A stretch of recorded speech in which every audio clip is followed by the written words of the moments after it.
Kami, Mr. President, hindi po kami mamatay sa sama ng loob dahil hindi na po masama ang loob namin dahil tanggap na namin na kami ang minority. Ang kinasama lang ng loob namin is bakit kailangan pang patay kami sa sama ng loob? Hindi na po masama ang loob namin. Tanggap na namin na kami minority. Gimmick lang ng minority yan. Ang Senado po, hindi po ito noontime TV show na puro gimmick. Supposed to answer you here in the rostrum, but I cannot help but do that because you took the floor and parang sinisita mo yung Senate President, which is very unparliamentary. A witness cited in contempt may be ordered detained in such a place that may be designated by the committee alone. May word po na alone. A witness cited in contempt may be ordered by detained in such a place as may be designated by the committee alone, or andun yung ore. Abogado ka nga, di ka naman magaling mag-imbestiga, di ba? Hindi ko po alam kung sino po yung tinutukoy ninyo. So a lawyer who was not well-versed in investigation, mas gusto ko na yung investigador. That was my point. Why will you feel alluded to, Mr. President, if I did not mention your name? Yes, Mr. President. I wish to speak, Mr. President, if I may, because it is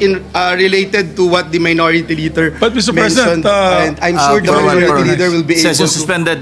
Sobrang nakakagulat na balita. Grabe si Bato na iyak. Tumistigo na si Senate President Tito Soto. Sinibak si Cayetano at Rodante Marcoleta. Nagkagulo na sa Senado. Ayon sa nakalap nating impormasyon, sagutan Soto versus Minority Bloc, mainit ang Senado sa issue ng Diskaya at flood control. Tinanggalan na kasi ng pwesto sa Blue Ribbon ang tatlong Minority Bloc. Pirmado na ni Soto. Grabe si Bato, naiyak, tumistigo na si Senate President Tito Soto. Sinibak si Cayetano at Rodante Marcoleta. Nagkagulo na sa Senado. Tara panoorin natin.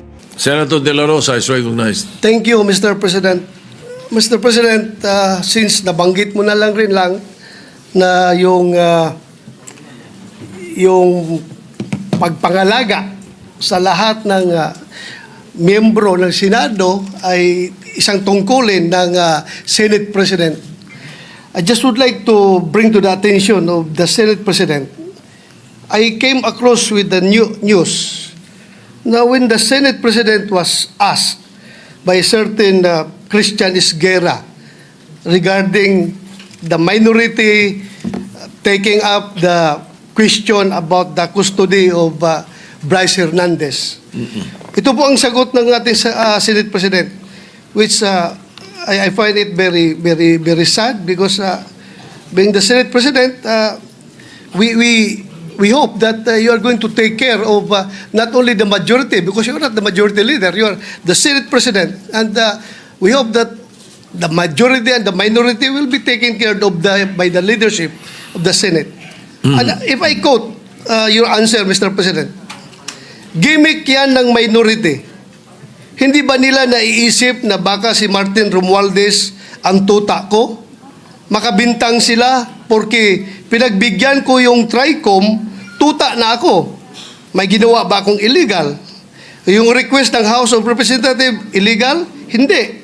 Ang gusto ninyo, awayin ko yung House of Representatives on day one. Mamatay sila sa sama ng loob. So, malungkot lang ko ito, dalawang punto, Mr. President. Unang-una, yung mamatay sila sa sama ng loob. Kami, Mr. President, hindi po kami mapatay sa sama ng loob dahil hindi na po masama ang loob namin dahil tanggap na namin na kami ang minority. Ang kinasama lang ng loob namin is bakit kailangan pang patayin kami sa sama ng loob? Hindi na po masama ang loob namin. Tanggap na namin na kami minority.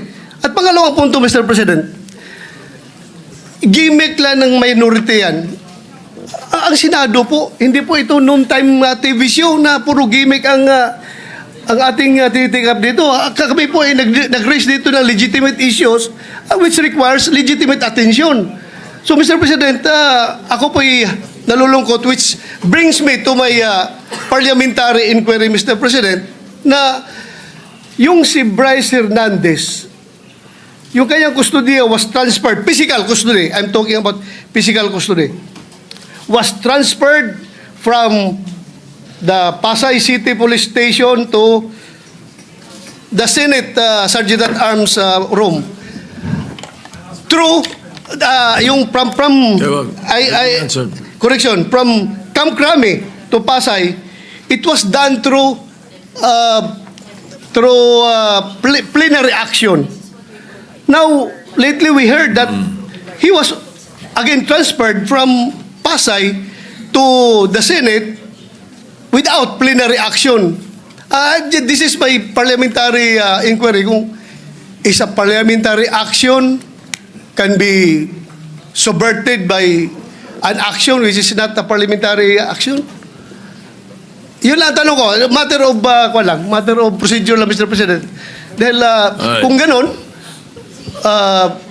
kailangan klaruhin natin yung ating rules. Thank you, Mr. President. Before I recognize the majority leader to place on record the recommitment of Mr. Hernandez, when I said mamatay sila na sama ng loob, we were addressing the trolls. Because it was the trolls who were saying something to that effect. Na misunderstood nila completely. No? I'm not supposed to do this. I'm not supposed to answer you here in the rostrum, but I cannot help but do that because you took the floor and parang sinisita mo yung Senate President, which is very unparliamentary. But nevertheless, I will answer you. Ano? Like, for example, yung sinasabi nila na sumunod daw ako kay Martin Romualdez. Just because I mentioned that Martin Romualdez called me, does not mean that ako'y sumunod sa kanya.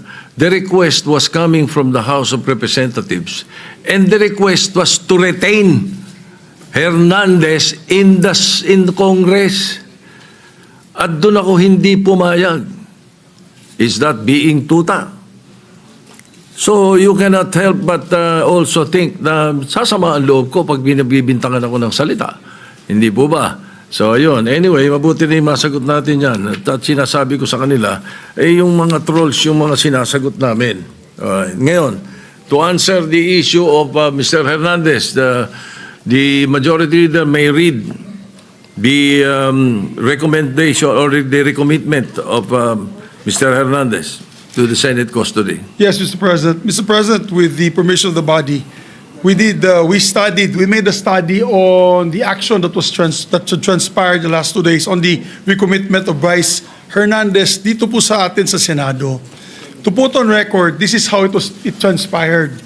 Last week, it was requested by, of course, the House of Representatives that we detain him in the House of Representatives. Hindi po kayo pumayag.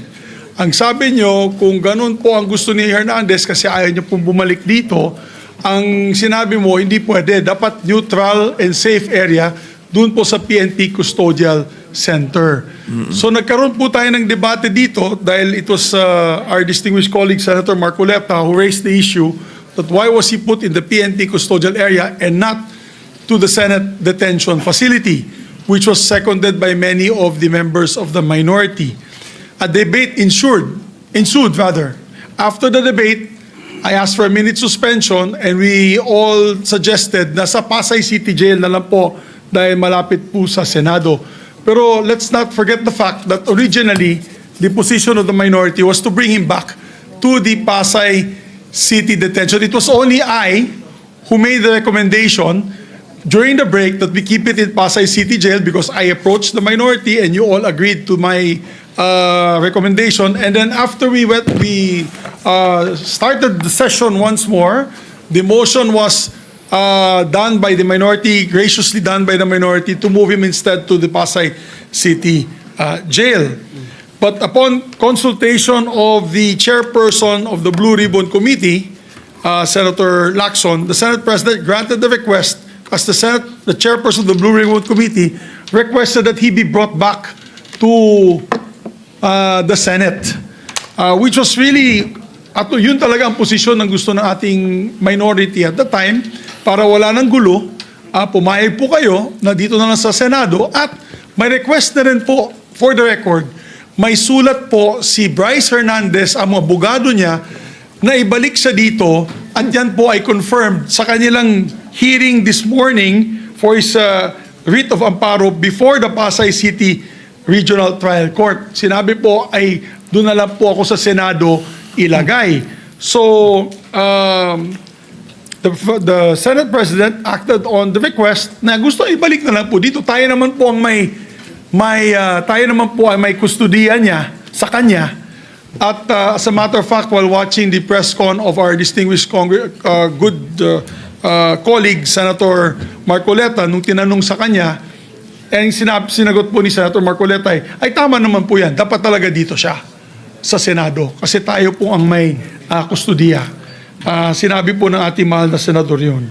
So we also pursuant to Article 6, Section 6 of the Rules of the Blue Ribbon Committee, which states, a witness cited in contempt may be ordered to be detained in such a place, be designated by the committee or concurrence of the Senate President by either detention order or commitment order. And under that commitment order, wherein the witness cited contempt refuses to produce documents required of him and her, or to be sworn or to testify, or maliciously evades or misleads the committee, or otherwise purge himself or herself of that contempt, may be ordered to be committed to any jail or prison facility upon recommendation of the committee through the chairman or the concurrence of the Senate President. So in this case po, the chairman had requested that he be brought back to the Senate for detention. It's not a violation of any rule, Mr. Chairman. Mr. President, thank you. President. Yes, the minority leader is recognized. Sir President, allow me some, magandang hapon po, and allow me to clarify some, for our own peace of heart and mind, and marami kasing nakikinig din na lawyers, legislators, para lang klaro yung records, no? There are a few things I rely on. I rely on rules. The Bible is full of rules, and I believe kung ano itanim, yan ang anihin. The Senate, may rules yan. So, minority, majority, sigurado tayong masusunod yung rule. And of course, sometimes we misquote each other or we have misunderstanding, but we find a way na mag-usap-usap. Minsan umiinit ang ulo. I thank Senator Bato for bringing it up. I thank the Senate President for clarifying that he was referring to those commenting outside because wala na po ni isa sa minority ang nagsabing tuta. I think that was comments outside the Senate. And it is fair game for whoever is alluded to. Both ways po, di ba? Pagka may sinabi tungkol sa minority, pero hindi naman kayo nagsabi or hindi dito sa floor or sa media sinabi ng ibang kakampi or supporter, fair game yan. Part ng, another rule is the Constitution. So first, let me clarify yung pagiging unparliamentary. You cannot argue with the presiding officer. That is what, thank you very much. That is what is unparliamentary. You cannot argue with the presiding officer. Klaro yon, we all agree on that. But you can ask a question sa Senate President. Then the Senate President has an option to answer it himself or to pass it to the majority leader or whoever is in charge. But in this case, last week, because it was a decision by Senator Soto, our Senate President, hindi lang ng majority, our Senate President, you chose to answer it from there, which is your privilege. So we didn't mean to argue with you. But the procedure would be to either ask someone else to explain it or for the Senate President to go down at dito po mag-argue so that we do not argue with the Senate President. So if there was any form of disrespect, Mr. Senate President, we did not mean that. Pasensya na rin po kayo. But in the same manner, we have to argue our point of view and rules kasi dito ang daming congressman na nabanggit and wala tayong sinasanto dito. So kung may senador nababanggit, so be it. We have to get to the bottom of all of this. We need a national reset. Dapat lumabas lahat ng katotohanan. Nung sinabi kong we all have to repent, totoo yun. We are all sinners, but that doesn't mean na yung most guilty, yung mga guilty, lahat ng involved dito ay hindi dapat ma-expose at dapat parusahan. Ang problema nga, may gumugulo. At kung ikaw ang mastermind, guguluhin mo to. So ang problema namin, Mr. President, is that, and I think the Senator Marcoleta, the former chairman, will bring it up, no? Wala pa tayo dun sa state witness, eh. Nandun pa lang tayo sa protection of the witness, sa mga diskayas. Pero lumipat po tayo dito sa Assistant DE. Nagulat po kami kasi nga, hindi binalik sa Senado when he was still chairman, and Majority Leader, just to be concise, I'll read the rule, ha. Sabi dito sa rules sa page 6 of 7, section 6, subparagraph C, a witness cited in contempt may be ordered detained in such a place that may be designated by the committee alone. May word po na alone. Or with the concurrence of the Senate President. And in our discussion, the new chairman admitted that he was not consulted. It was the Senate President. But I myself, I said, siguro pag nasa ganun sitwasyon, kailangan umakto kagad. I mean, the record, Mr. President, will bear me out, di ba? Na sinabi ko naman, di ba, na ayaw nyo magkaroon ng constitutional crisis, nagsalita yung House, nagsalita yung Senate. Ang problema nga po, hindi naman po simpleng request to ng Speaker of the House eh. Yung mismong witness, siya nasusunod eh. Sinabi niya dun sa House eh, wag nyo na ako ibalik sa Senate, hindi siya binalik. So yes, initially, the issue was not where. The issue is not where to detain him. The issue is who has authority and ano ang rules natin. Ang rules natin yung committee. Ang committee hindi lang yung chairman. But at the last minute, napag-usapan natin dito at hawak ko po ang ating minutes or yung galing ba to sa journal? Transcript, no? Meron pong TSN po to. Nag-motion eh. Ang plenary po, mas mataas sa committee. So, paano po nangyari na si Assistant DE, sa simpleng request niya, hindi naman nag-meeting yung committee.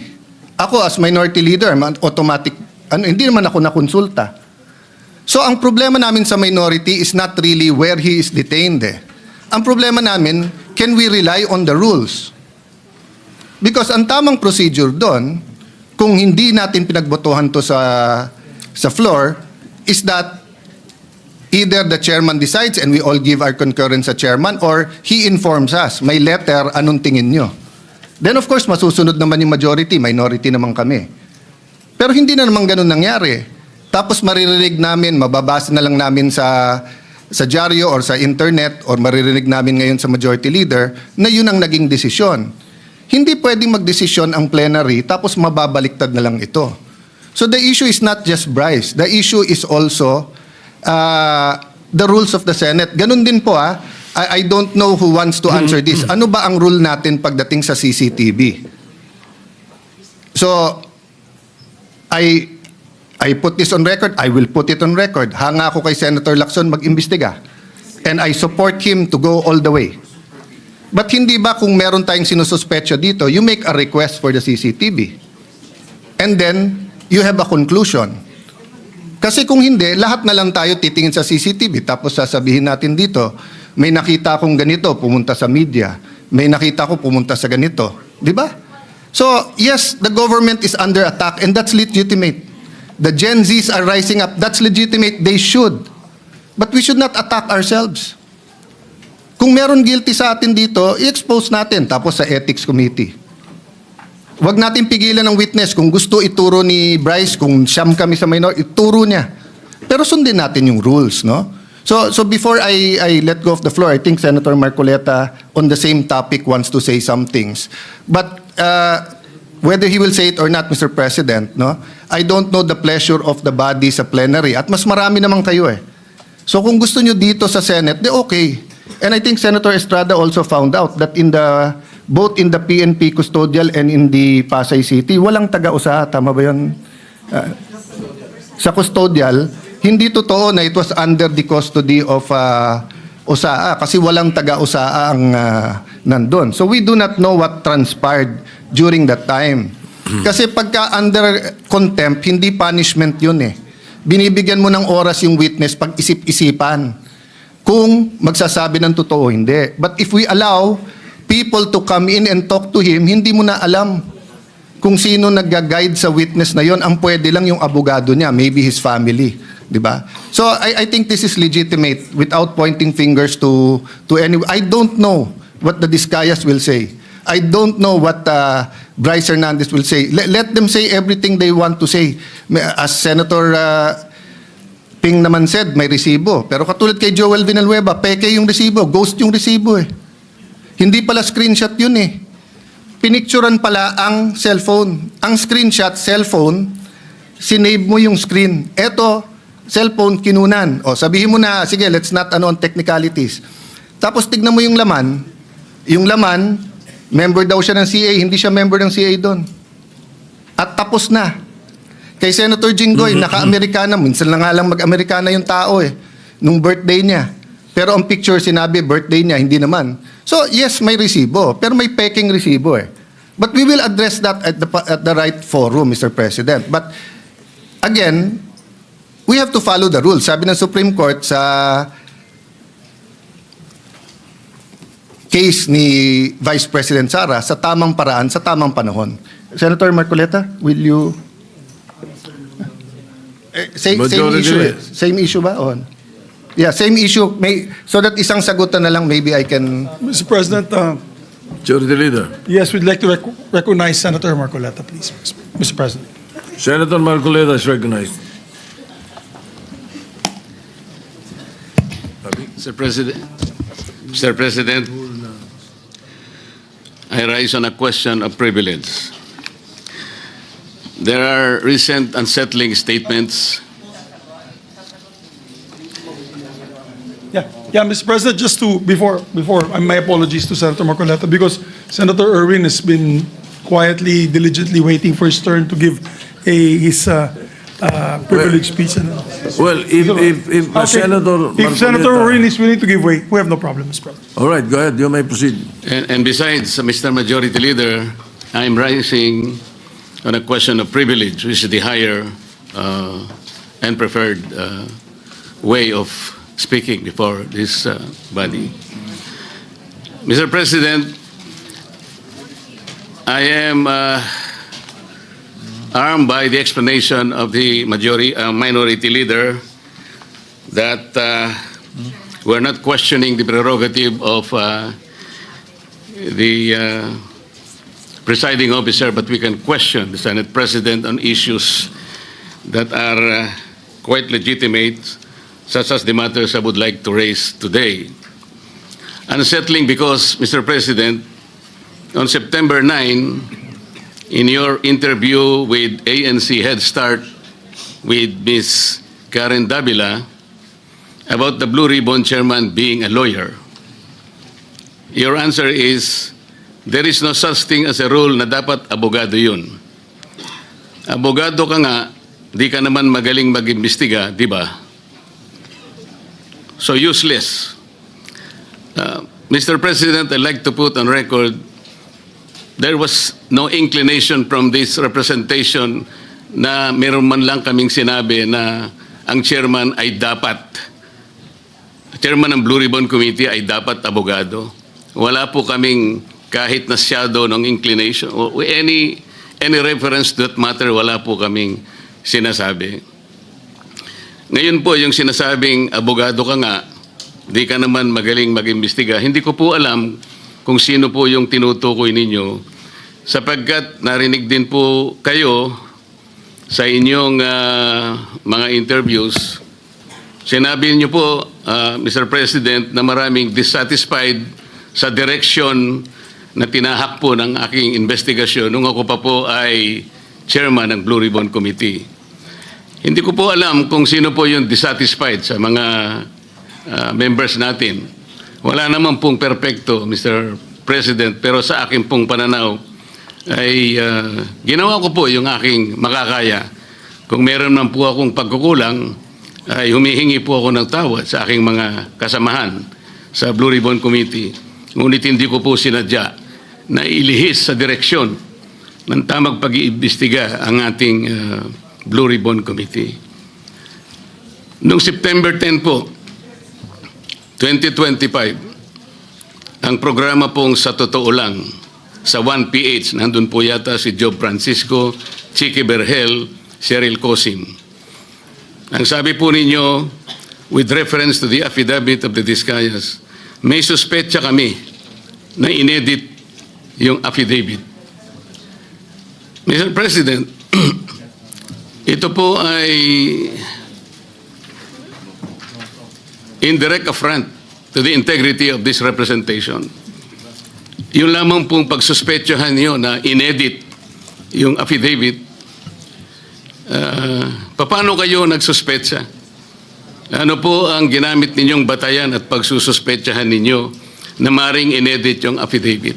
Ako po bilang chairman ng Blue Ribbon Committee, nagpakaingat-ingat po ako nung sila po sa pamamagitan ng kanilang mga taga-lapit, ay minabuti ko pong hingin sa kanila. Sumulat sila sa akin para malaman ko kung talagang meron silang kagustuhang magpahayag ng kanilang saloobin tungkol sa dinidinig natin sa Blue Ribbon. At gusto kong masatisfy ang sarili ko, Mr. President, kung totoo nga at kung bakit nila gagawin. So nakareceive po ako ng sulat sa kanila, handwritten. At nung malaman ko po na talagang galing sa kanila ang pagpapahayag na voluntaryo, sinabi ko, sige, gawin ninyo. At kinakailangan, bago nyo ibigay sa akin, notaryado na yon. At yun pong affidavit na yon, o subscribe sworn statement, Mr. President, ay naibigay sa akin, araw na po, maggagabi na po ng araw ng linggo, in a sealed envelope. At kung sinasabi po ninyo na ang SOP ay dapat na ibigay sa mga miyembro ng ating Blue Ribbon, wala na pong pagkakataon sapagkat sa umaga po alas 9 ay magsisimula na po ang Blue Ribbon Committee. Noong September 14 po sa Twitter ninyo, meron po kayong binanggit at ito po ang nakasulat. Very devious.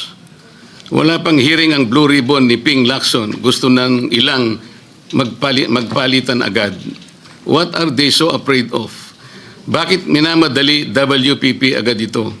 Ano bang nangyari? Malalaman natin sa Blue Ribbon kay Senator Lacson, meron siyang investigasyon ginagawa tungkol dyan. Ano po ba yung pinanggalingan ng mga salitang yun, Mr. President? Sino po yung natatakot? Sino po yung nagmamadali? Kung ang inyo pong tinutukoy ay yung aking sulat para irekomenda na mag-apply sa Witness Protection Program ang mag-asawang Diskaya, yun po inaayon sa batas, Mr. President. Ito po ay naayon sa Section 4, Republic Act 6981. Ito po yung Witness Protection Act. Ang sinasabi po doon, in case of legislative investigations in aid of legislation, a witness with his express consent may be admitted into the program upon the recommendation of the Legislative Committee where his testimony is needed when in its judgment there is pressing necessity therefore, provided that such recommendation is approved by the President of the Senate. Ang committee po ay nagpasya, Mr. President, kasi hiniling po nung Diskaya sa kanilang sworn statement na meron tangka sa kanilang buhay, sa kanilang seguridad, ang kanilang pamilya at kanilang mga anak. Kung kami po ay nagmamadali, yun po kasi ang sinasabi ng batas. Para makapag-apply po siya na sa Witness Protection Program, ang chairman po ng committee sa pagsang-ayon ng kanyang mga miyembro, kailangan po kami gumawa ng sulat sa Secretary of Justice. Ayun nga po, ipinrepair namin kaagad. Hindi nga lamang po napirmahan ng pumalit na Senate President sapagkat nagpaliwanag siya, nalaman pala niya na meron palang press con ang ating Department of Justice Secretary na doon sinabi niya, hindi raw siya magbibigay ng witness protection sapagkat kinakailangan munang ibalik ng mga Diskaya anumang pera ang kanilang nakuha sapagkat hindi kanila yon. Sa makatid, ang policy daw ng Department of Justice ay ibalik muna yung pera bago aksyonan ang kanyang aplikasyon sa Witness Protection Program. Mr. President, ako po'y nalulungkot maski sa aking press con kanina ay sinabi ko kung bakit ganun ang sinabi ng Secretary of Justice. Wala po sa tuntunin yun eh. Kung babasahin lamang po niya ang Section 3 at Section 10 ng Republic Act 6981, wala pong binabanggit doon na restitution, yung pagsusoli. nag-uumpisa lang po sa pagsusuri, sa pag-iimbestiga ang komite. Meron na po bang halaga na dapat isoli? Na-determine na po ba yun? Meron na po bang ruling na kung sino at gaano ang isosoli ng kung sino man ang may kasalanan? Meron na po bang ganun? Wala po eh. Prospective lang pong mag-a-apply eh. Nasa sections 3 and 10 ang mga requisites kung ano-ano po yun. Mga 10 requisites po yun. Yung restitution, wala po ron eh. Kaya po ako'y nalulungkot kung bakit po binanggit yun ng Secretary of Justice. Samantalang, nung pong linggo, bago magkaroon ng hearing noong September 8, nagkausap pa kami at binigyan pa niya ako ng kasiguruhan na sige, ibigay mo na sa kanila ang pangangako na mabibigyan natin sila ng immunity sapagkat tayo naman ay magka-partner sa kagustuhan natin, pati yung Witness Protection Program ay ating maipasakagad. So yung pagbibigay po niya sa akin ng garantiya, kasama na po yung kanyang USEC. Yun ang nagbigay sa akin ng lakas na loob. Kaya ako'y sumulat kagad. Hindi ko alam na babaligtarin ako ng Department of Justice. Ngayon po, Mr. President, yun po ang ginamit ninyong dahilan kung bakit hindi nyo pinirmahan. Sana man lang po ay napakarami naman ninyong mga abogado sa inyong opisina rin. Binasa nyo sana yung batas. Kung yung restitution po ay isa sa requisite para ang isang tao ay makapag-apply man lang. Yun po kasi yung prinsipyo ng batas eh. Bago siya gumawa ng isang marahas na kapasyahan, alam niyang mag-aalanganin ang buhay niya. Magsasabi siya, nung inaakala niyang maaring makapaglagay sa panganib ng kanyang buhay, kailangan nga bigyan natin din siya ng protection. Yun po yung batas eh. Hindi ko nga po alam kung bakit sasabihin ninyo, bakit may pagmamadali? Dito pa nga po sa sinabi ninyo noong September 13, Mr. President. Ang reading ko, sabi po nyo, camouflage lang yun eh. To put me and the leadership of the Senate under the gun. Kunwari, merong naiinis sila. Kung bakit hindi ko pinirmang sulat sa DOJ. Baka may commitment sila to someone, to some people. Is there a commitment somewhere? Baka merong nakiusap na pwede silang ipasok sa Witness Protection Program. Lahat po ng ganitong mga pagsususpetsa is a direct affront to the integrity of this representation, Mr. President. As a member of the Senate, bakit po kinakailangan magkaroon tayo ng ganitong pahayag sa publiko na walang basihan ni katitingman? Ito po yung nakakalungkot. Noong September 10, sa bilyonaryo interview with Ms. Corina Sanchez, ang tanong po ni Ms. Corina, Bryce Hernandez, natatakot daw po siyang bumalik sa Senado. May basihan po ba ang kanyang pangamba? Yun po yung tanong niya sa ating Senate President. Ang sagot po ng ating Senate President, sabi niya sa House. Makatwid, parang kinonfirm niya. Ang nangyari, yung mga congressmen nag-request na kung pwede daw, huwag ibalik sa Senate dahil meron daw siyang binabanggit na mga senador. So ang ginawa naman ng mga congressmen, nakiusap kay Speaker, si Speaker tinanong sa akin, dahil ang sinasabi raw kung pwede mo nang i-retain. Sabi ko, hindi pwede dahil sa legal custody namin yan eh. Dahil merong contempt dyan sa Senado. Nakikiusap sila kung pwede na wag sa Senate mismo, hindi naman i-retain sa House. Ang umandar sa akin, siyempre, yung tinatawag na parliamentary courtesy. Kasi meron silang nakakontempt doon, yung si Mendoza, gusto rin naman namin kunin yun. Alam ko later, iimbitahan namin yun. So ang nangyayari po, Mr. President, kaya ba dinidiscredit, kaya ba pinagsususpetsahan yung Diskaya sworn affidavit sapagkat may binanggit siyang 17 congressmen? Yun po ba ang dahilan? Bakit naman po nung yung Hernandez ay nag-testify sa House, bakit kagyat nating pinakinggan naman ang kanyang katwiran?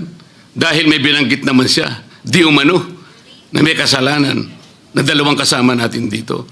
At saka siya nagsabi na, huwag niyo na akong ibalik doon sapagkat manganganib ang buhay ko. Ang maliwanag po dito, pagka ang nagsasalita si Bryce Hernandez, parang merong kagad pagpapatibay.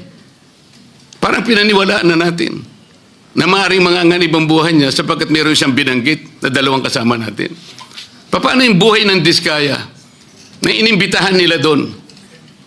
Na binigyan na, bigla na lang nating, wala man lang tayong aksyon. Samantalang 17 congressmen ang binanggit niya. Hindi niyo ba naisip, manganganib din ang buhay niya? Pero walang nagsalita dito sa atin. Yun po yung aking nakikita. Huwag po tayo mag-aaway-away. Ang ating pong hinahanap ay katotohanan lang. Pero kung ganito po ang gagawin natin, manggagaling po sa ating Senate President, magpapalipad po kayo ng salita na kami po ay wala namang kinalaman. Lalong-lalo na po ang representasyong ito. Kahit minsan wala po akong sinabihan na mas magaling po ako. Wala po akong sinabing ganun. Ang sinabi ko lang, ang pagkakaiba po ng investigasyon ng Senate Blue Ribbon Committee is in aid of legislation. Kung ang direksyon ko pong yun ay mali para sa inyo, nasa sa inyo na po yun. Pero yun po ang nalalaman ko. Sa 3 pagdinig lamang po, nasabi ko na po kanina sa press con, sa 3 pagdinig pa lamang po namin, nakita ko na po ang pangangailangan ng halos 14 na legislative measures na dapat natin kagad na ipasa para sa ganon, maayos natin, ma-address natin kagad ang malalang problema ng corruption sa ating bansa.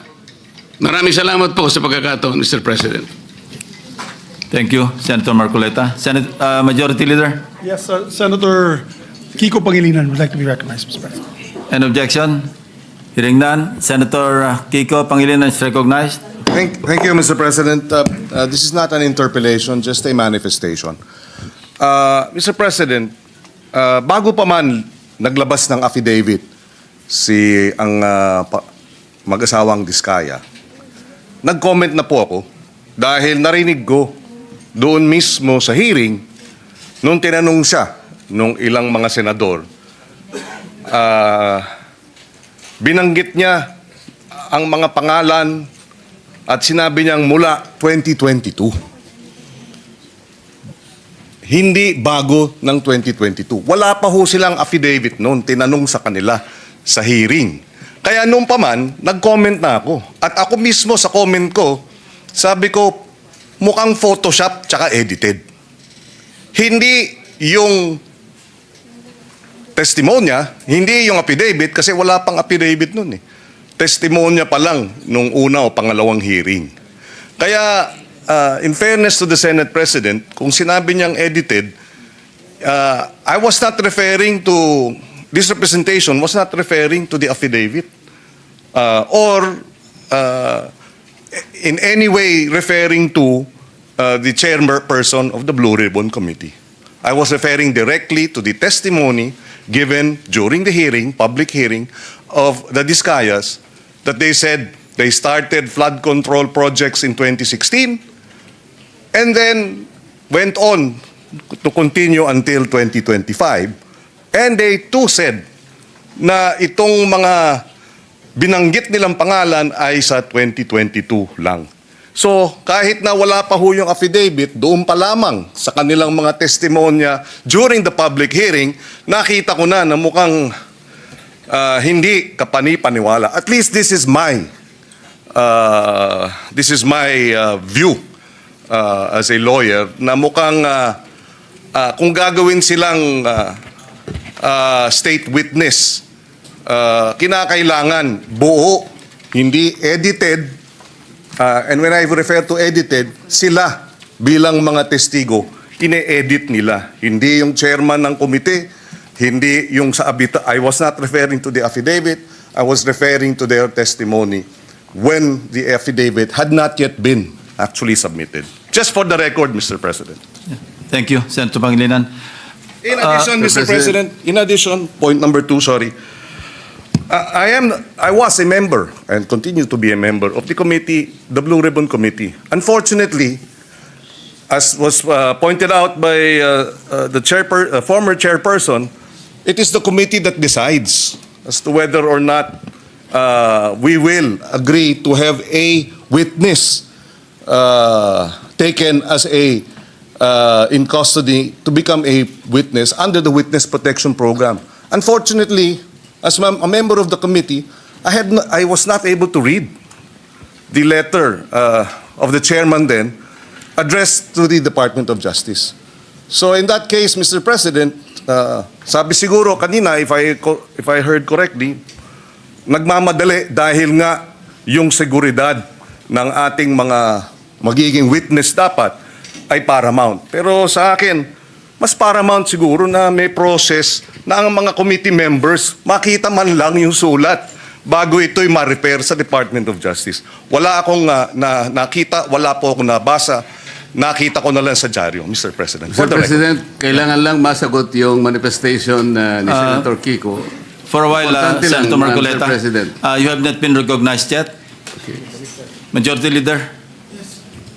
Yes, Mr. President, we'd like to recognize, he may be allowed, if with the permission of the Senate President, let him allow him to answer, or at least reply to the manifestation of Senator Kiko Pangilinan, and then after we'll recognize our Senate President All right. for his interpellation. Thank you. Thank you, Mr. President. Wait for a while. Senator Marcoleta is recognized. Thank you. Maalala po natin, Mr. President, na nung pangalawang hearing po ng Blue Ribbon Committee, doon po namin finload yung idea na kung nais po ng mga resource persons, particularly po yung mga 15 contractors na naimbita sa ating Blue Ribbon, kung gusto ninyo na magsalita kayo, come into the open, pinload po namin sa second hearing yon. Makakatulong po kayo sa Estado, lalong-lalo na po kung magbabanggit kayo ng mga taong alam ninyo na mas malaki kaysa sa inyo kung bakit nangyari ang matinding korupsyon sa ating bansa. So pinupload po natin yung idea na maaari silang mag-apply under the Witness Protection Program. Kaya po yung una nilang pananalita, nung sila ay wala pa po at hindi pa nakumbinsi siguro na lalabas, iba po yung kanilang testimony sigurado. Ngunit nung malaman nila na may pagkaseryoso naman po yung offer namin na kung makakatulong po kayo, magsabi na kayo ng totoo, baka po, sabi namin, yung criminal prosecution, madidispense na yon, pinaka most likely siguro, pagdating ng araw, civil liability na lang ang haharapin ninyo. Meron po akong paniwala na pinag-isipan nilang mabuti yon, kaya lumabas yung mag-asawa na yon.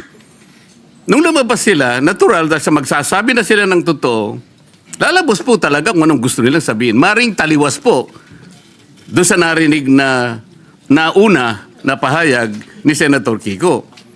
Sa mga tweet, hindi po pwedeng pagbasihan yung nauna nilang pagsagot sapagkat hindi pa sila nakapagpasya na kanilang sasabihin na kung ano yung nalalaman nilang totoo sa kanilang kalooban. Yun po yung totoong nangyari ron. Kaya hindi po ako naniniwala nang dahil lamang doon sa maaring hindi pareho nung una yung kanyang testimony at doon niya na sinabi yung buong katotohanan ay maaring edited o maaring may pagbabago o hindi pwedeng pagbasihan. Sa aking palagay po, ang pinag-uusapan natin, ano man yung kanilang sinumite, wala pong karapatan ang sino man sa atin na husgahan yun eh. Yun po yung kanilang nalalaman eh. Pagdating po ng araw, ang korte na po ang gagamit doon. Kung sakasakaling matapos po yung investigasyon na ito, nagkaroon po ng committee report at sinumiti po at ang rekomendasyon po ay ipagsakda lahat ang mga tao may kinalaman dito. Yun pong mga ganong klaseng dokumento ay pupunta rin sa korte eh. And in the final analysis, only the court can determine yung veracity o yung kawalang katwiran, kung meron man, ng mga naunang pahayag. Yun po yung gusto naming mapansin, Mr. President. Salamat po. Thank you, Senator Marcoleta. The Senate President is recognized. Thank you, Mr. President. Thank you, Mr. President. Well, I decided to go down from the rostrum so that I can either answer or debate with any or with any interpellations from our colleagues. No, but let me just try to explain some of the points that were raised that, to me, and that is my opinion, inaccurate yung mga intindi or inaccurate yung perception in these interviews that the media has been conducting with me. Ang totoo nga yan, dami ko pa nga iniiwasan na interview eh. Kukunti pa nga yun eh. Pero whenever I am asked, I come out with my opinion. You don't like my opinion, but you have to respect it. In much the same way as I respect your opinion, whatever it is. No, but when it comes to the issue of legal, there are rules to follow. So let me start with what the minority leader said as far as the Blue Ribbon Committee is concerned and the order. Malinaw sa rules natin eh. A witness cited in contempt may be ordered by detained in such a place as may be designated by the committee alone or andun yung or eh. Or with the concurrence of the Senate President by either one detention order. So it's the Senate President has the power to do that. Ngayon, nung binibigay sa akin yung binigay sa akin yung sulat para i-recommend yung witness protection program ng mga Diskayas, ang feeling ko incomplete eh. Ang usapan at narinig ko ito kay Secretary of Justice, kailangan tell all, hindi tell half. Di ba? Ang mga binabanggit, 2022 to 2025 eh. Sila number one contractor, 2016 to 2022 eh. Ba't wala doon ang kwento? Di ba? So, you cannot blame me if I do not want to immediately do that, no? And then I know for a fact, as I said in the media, I know that there is a possibility that we will change the leadership the following day. All right. Now let me continue with some of the opinions that were aired. Well, of course. Yung nabanggit kanina ni Senator De La Rosa, pasensya na, baka nabigla ako at nagamit ko yung salitang gimmick, Pero it could be had been a wrong word that I should not have used, no? Pwede kasing opinion yon sapagkat yung public ang madalas kong marinig na sinagsasabi nun eh. Now,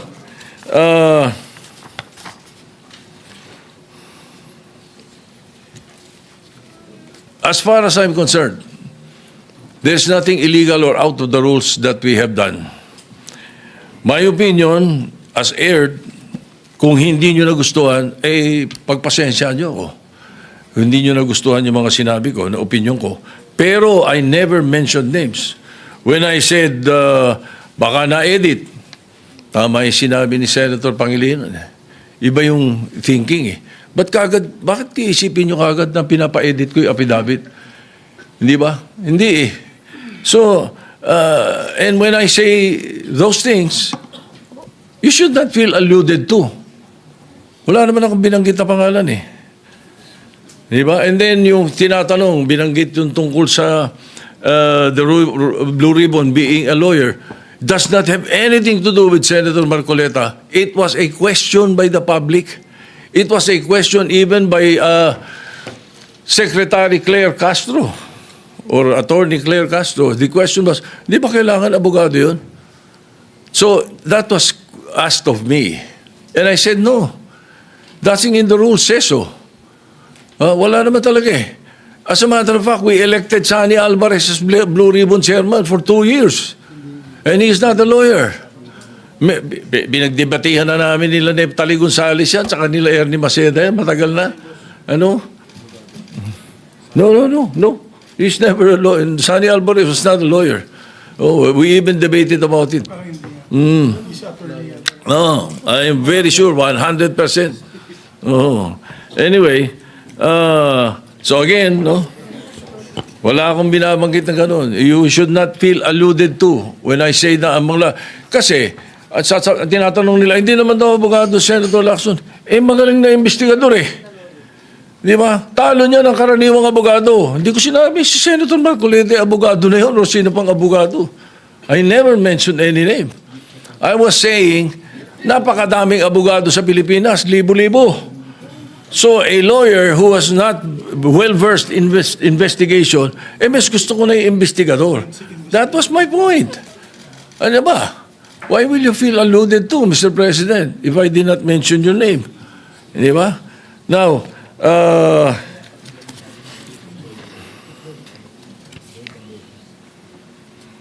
again, as far as the rules are concerned, the Senate President has the power to order his transfer, especially in this case. Now, I asked the chairman of the Blue Ribbon Committee after they sent a letter, and it was done in court. It was done in the RTC 112 this morning. That was where the letter was transmitted to Attorney Valentina of the Senate Legal, who was representing the Senate in the hearing of the writ of amparo. Yun ang istorya nun.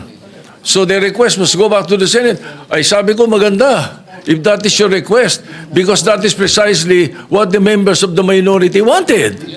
Hindi ba? So no question. O ba't may question ngayon?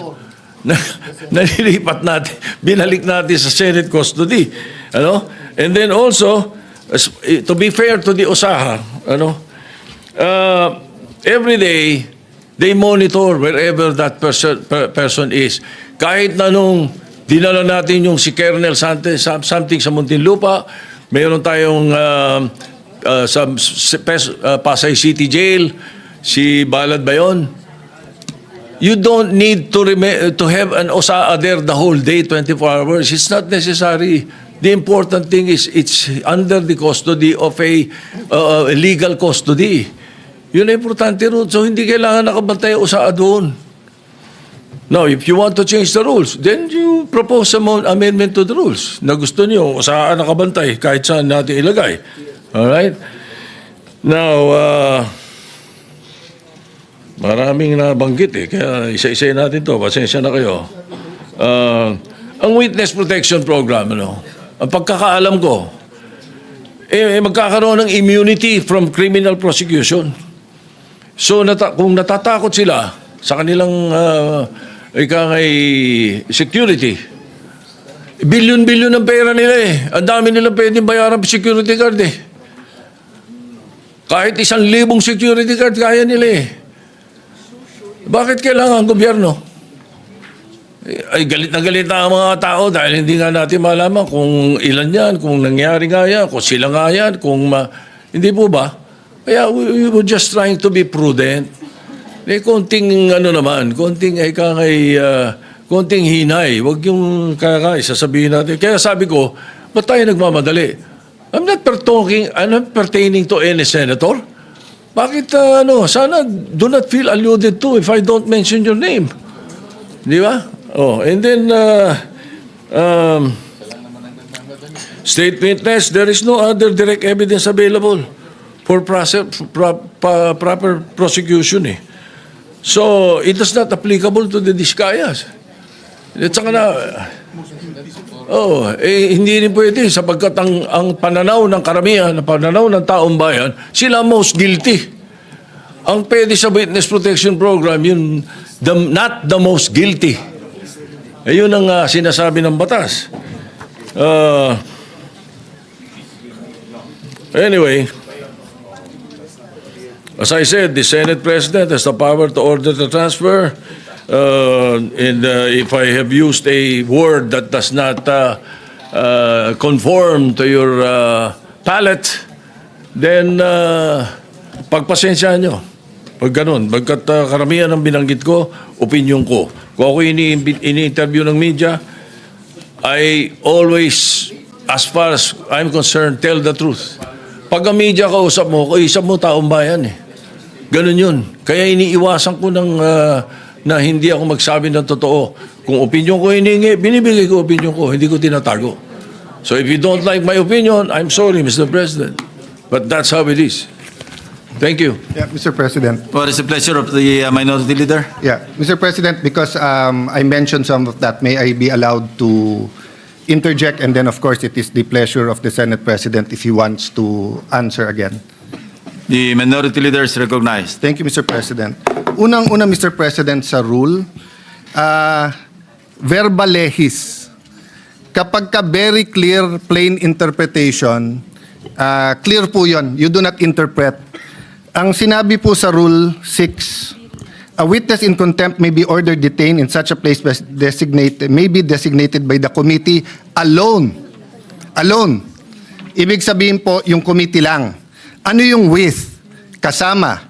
With concurrence of the Senate President. Hindi nakalagay or the Senate President. So you ask all the lawyers here, they will tell you, ang ibig sabihin nito, pwedeng kumuha ng concurrence or pwedeng hindi. Yun yung or. Hindi po to committee or the Senate President.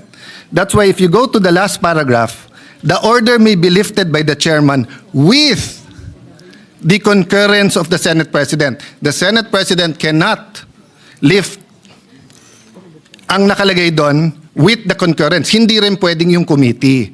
So, na-violate po rules natin because it was not the committee alone. As I said, personally, I don't take it against the Senate President nung unang araw na pag-upo niya. Kasi unang-una po, kakapalit lang ng Senate President. Pangalawa, tumawag yung Speaker, nagkaroon ng debate. Having said that, it is very clear in the rules and in the Constitution, meron Supreme Court cases yan, that the plenary is supreme.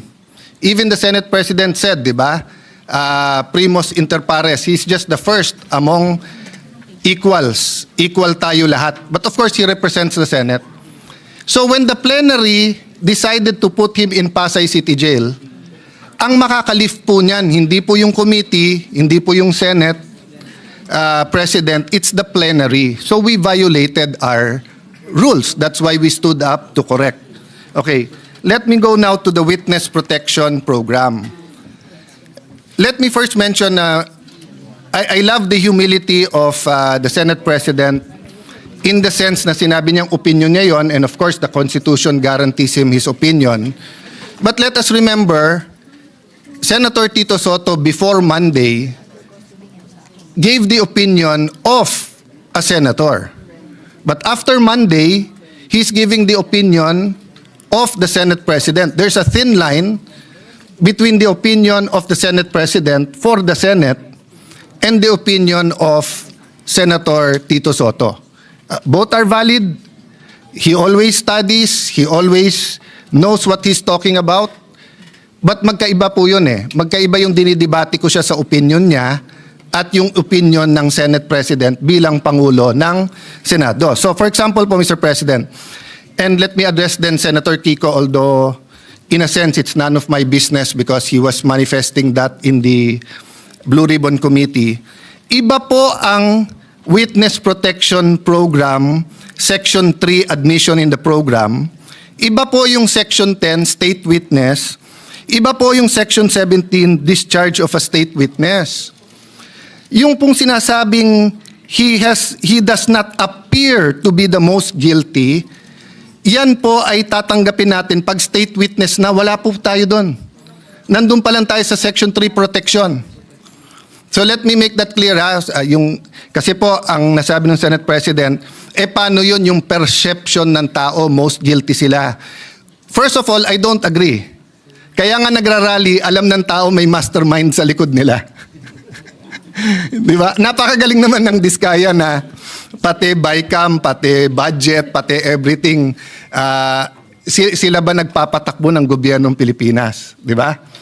They probably could be one of the most guilty na may kasama sila, pero it is very much possible na may mastermind behind them. At hindi lang po sila ang may ghost. So kung sila ang mastermind, then ibig sabihin, for example, ano pa? Wow, Sims, etc. Ibig sabihin nun, kasama din sila. Pero kung ginagawa din ng Sims yun, ginagawa din ng Wawaw, maaring individual racket yun, maaring meron pong mastermind. Maaring nasa DPWH yung mastermind. Maaring nandito sa Senado, maaring nasa Kongreso, maaring napakataas ng posisyon. Hindi ko po alam. But assuming for the sake of argument, perception ng tao, ang perception po is not reality. Trabaho natin to find reality para mabago yung perception. So papakawalan po natin ang possible witness kasi tingin ng tao siya ang most guilty. So, halimbawa po kay Napoles, if there was someone most guilty, wag na natin habulin kasi tingin ng tao siya most guilty. Dapat hinabol natin. No? Ngayon, siya mukhang most guilty, siya yung nakakulong. What's my point, Mr. President? Bakit nag-react si Senator Marcoleta? If I may, Senator, I cannot speak for you, but you're my good friend. Mr. Senate President, siya lang naman ang mamadali kaya siya tinamaan. Pero tama na magdali siya, bakit buhay Pag sinabi ng isang witness that his life is in danger, whether we agree with that witness or not, we have to protect their lives. Kahit payag tayo o hindi. Kahit tingin natin nagsisinungaling o hindi. Bakit po? Okay, number one, wala pong magnanakaw na hindi sinungaling. Kaya nga ang kapatid ng magnanakaw ay sinungaling. Bakit po? Ghost project. Pinirmahan mo na may project So nagsinungaling ka na may project kasi wala Di ba? Ninakaw mo, hindi sa'yo yun. Pinalabas mo sa'yo, nagsinungaling ka na. So magkapatid po yun. Hindi nga magkapatid, it's the same person. So pagka nahuli, hindi ka agad aamin yan. Magsisinungaling muna yan. Hindi ako yan. There is a process and a time, and tama po si Senate President, tama po the esteemed Senator Kiko, dumaan sa proseso. Ang problema natin, ayaw natin sa proseso. Protection pa lang, sinasabi nila, papatayin sila. So pagka yan, binigyan mo ng protection, kasunod na doon, sandali lang, ano ba alam mo? So question, paano yan baka magsinungaling? Hindi po, bakit?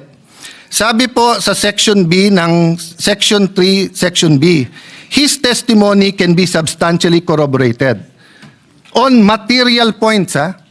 So again, quoting Senator Lacson, may resibo.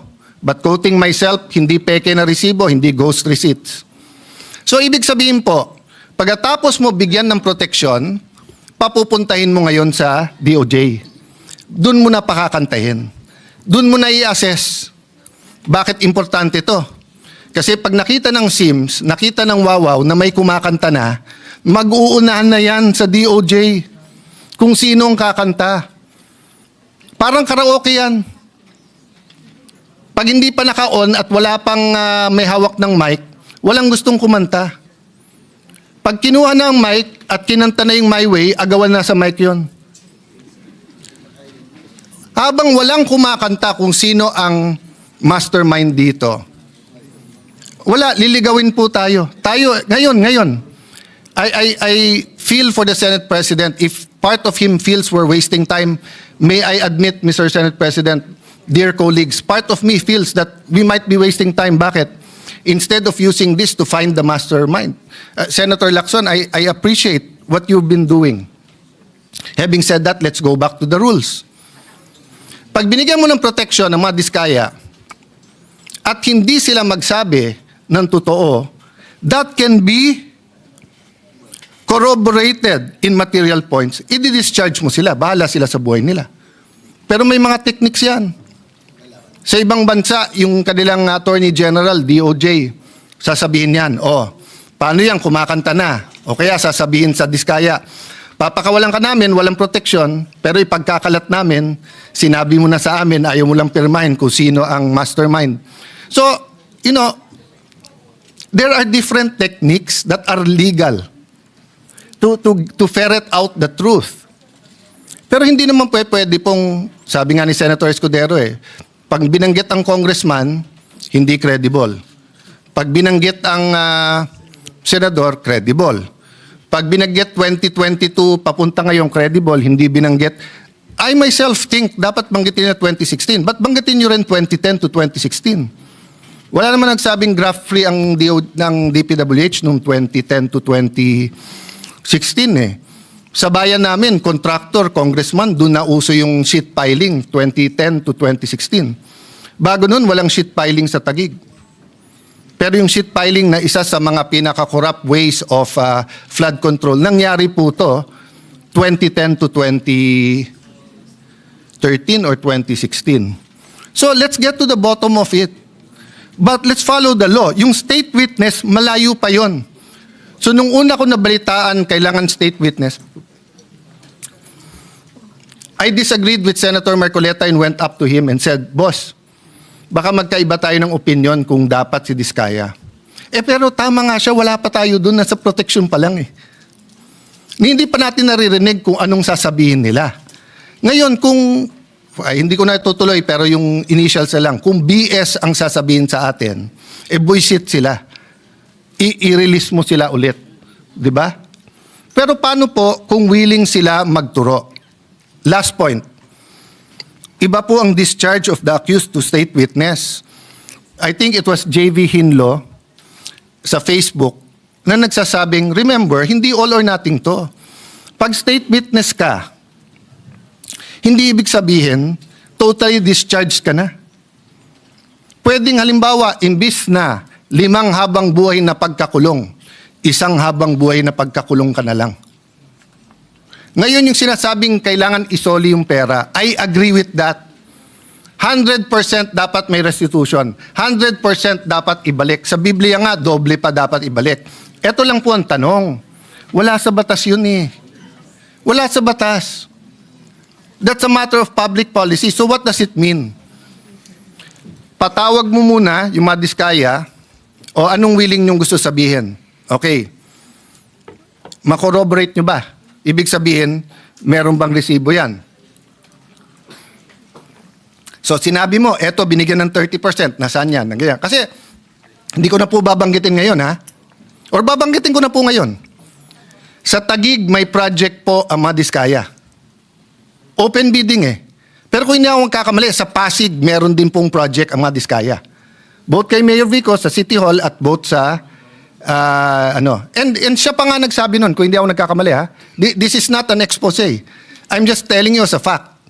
And I'm looking at when tong mga project na to. So far, wala pa kami nakikitang ghost. So far, may nakikita kami. Maganda pagkagawa, okay or pangit, pero subcon daw. Hindi ko alam.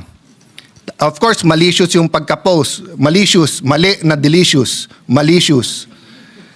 Kaya pinagpepestahan kasi pag sinabi 1 billion in 3 years, Taguig has 1% of the population of the Philippines. We have 1.3 million people, almost 1%. Taguig is one of the biggest income earners of the Philippines. So ang infra ng Taguig is between 7 to 9 billion. So sa 7 billion a year, in 3 years, 21 billion. Ang 1 billion mo, wala pang 4%. Ang Taguig used to be underwater for 3 months. Pag umulan ng December or November, hanggang January na yon. Awan ng Diyos, hindi masyadong bumabaha ngayon. Very minor. So what's my point? Imbestigahan niyo po kami. Huwag niyo pong i-exempt ang kahit anong city. Huwag niyo i-exempt si Alan Cayetano.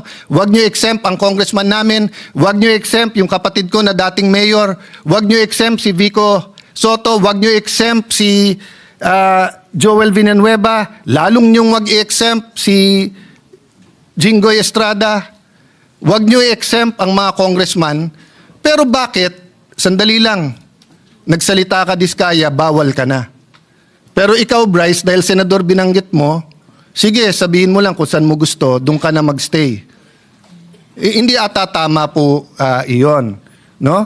So, ganun din ang hamon ko sa DPWH.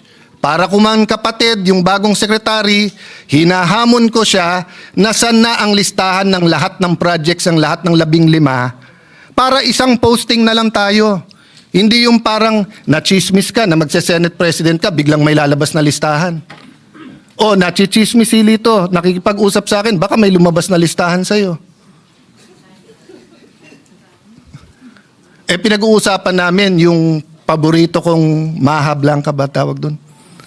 Na dinadala niya, tibok-tibok pala, tibok-tibok. So Mr. President, I understand the stress. Bagong upo ang majority, The country is in turmoil in sense of finding an answer, but there are rules we have to follow. So, mahaba pa to, pero witness protection program, doon pa lang po sa protektahan. Marami siyang pera, may security. So kung napatay siya, we will never know. We will never know who the mastermind is because a simple sulat order na please protect them. Protect them, give them 48 hours. Pag hindi sila nagsabi kung sino. Pag sila nagsabi, pero BS ulit yung sinabi nila, di-discharge natin. Number 3, hindi po kami ang nag-request ng meron pong taga Office of Sergeant at Arms. Pinapaliwanag namin na sinabi na pag may nangyari sa kanila dito, pag dito sa Senate, yung perception na sumusunod tayo sa witness. Ang majority ang sumagot ng may legal at may actual or physical custody, pero parating under OSAA yan at yung OSAA masusunod. Hinahanap ko yung transcript kung...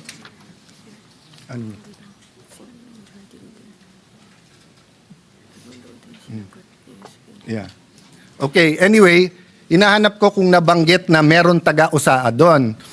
Pero nabanggit ko, I know, wag na tayo mag-ubos ng oras to look at the TSN. Ang concern namin, sinong magko-coach o kakausap sa kanya doon. Don't worry, mahigpit ang rules, 'di ba? Tapos nandun ang OSAA, wala nga yung OSAA doon eh. So yun ang point namin. Hindi po namin criticize ang OSAA, hindi namin nahanap, pero napakabigat ng ano na to, ng mga allegations dito eh. So yung integrity ng witnesses napaka-importante. Opinion, I agree with you, Mr. Senate President. Dapat hindi dapat hindi tinatamaan. Nabanggit nyo, devious, ibig sabihin, makademonyo, yung plot na magkakaroon ng bagong Senate President. Unang-una, ang nagbanggit na mag-ingat sa coup ay kasama nyo sa majority nung Thursday dito, hindi kami sa minority. Pangalawa, 2007 pa ako nandito sa Senado. Wala pa akong nakitang minority dito na ayaw maging majority. Si Coco Pimentel, tuwan-tuwa sa magiging minority, pero gusto niya maging majority at gusto niya maging Senate President.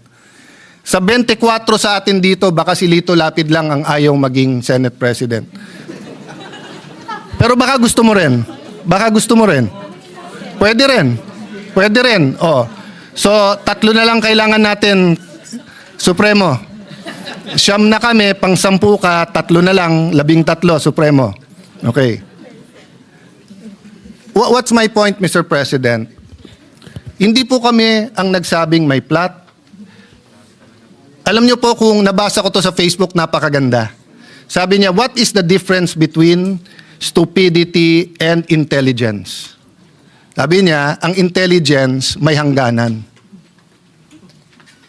Tama nga naman, wala naman hangganan ng stupidity, di ba? So tanong ko sa inyo, mga kasama ko, sa minority man majority, sinong tanga na magkuku, tapos i-announce, tapos ilalagay sa Facebook na may numero na sila? Di ba? Wala naman magkuku, tapos i-announce, tapos sasabihin na meron. Siyempre, lahat tayo may supporter, kinikilig yun.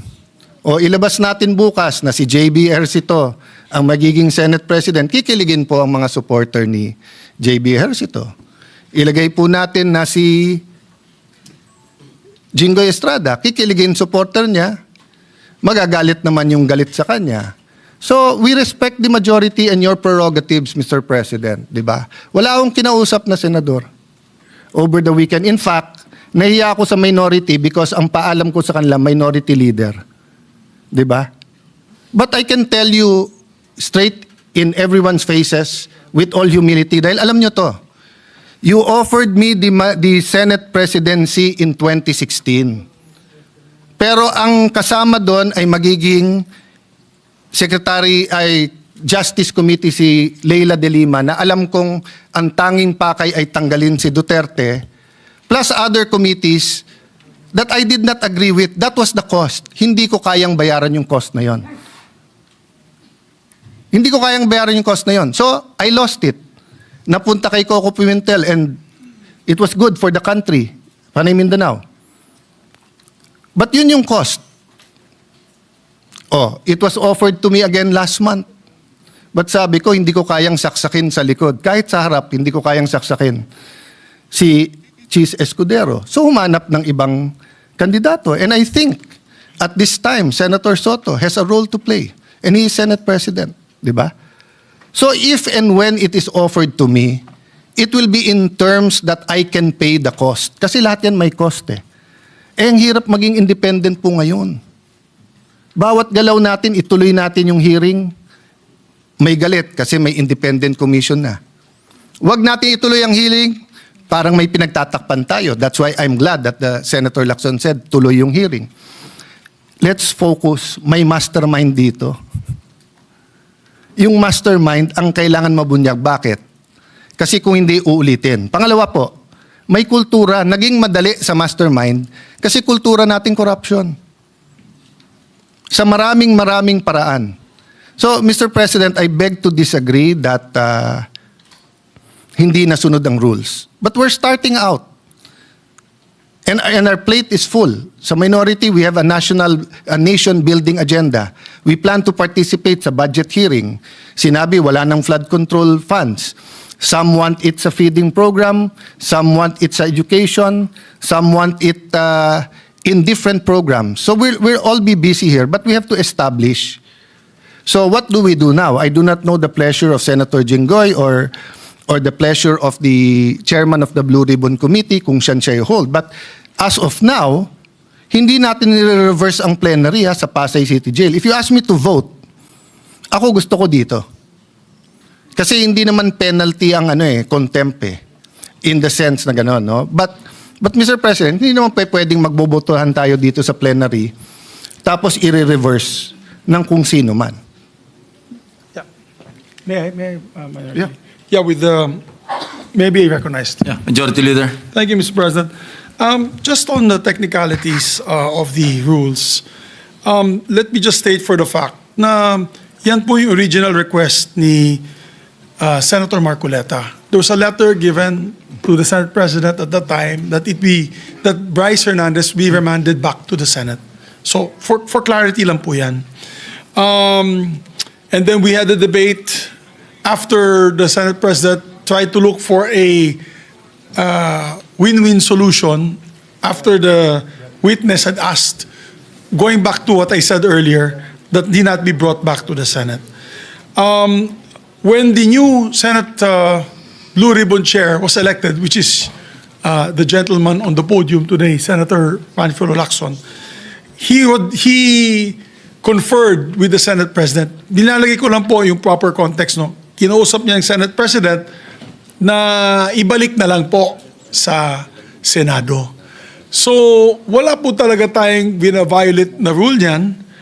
Although, I think to keep this long story short, Mr. President, naawa kasi ako kay Senator Erwin Tulfo. Kanina pa naghihintay ng 3:30. Yan ang pangako ko sa kanya na magbigay siya ng privileged motion and privileged speech. Para, lamang po, para siguro ma-rectify itong problemang ito.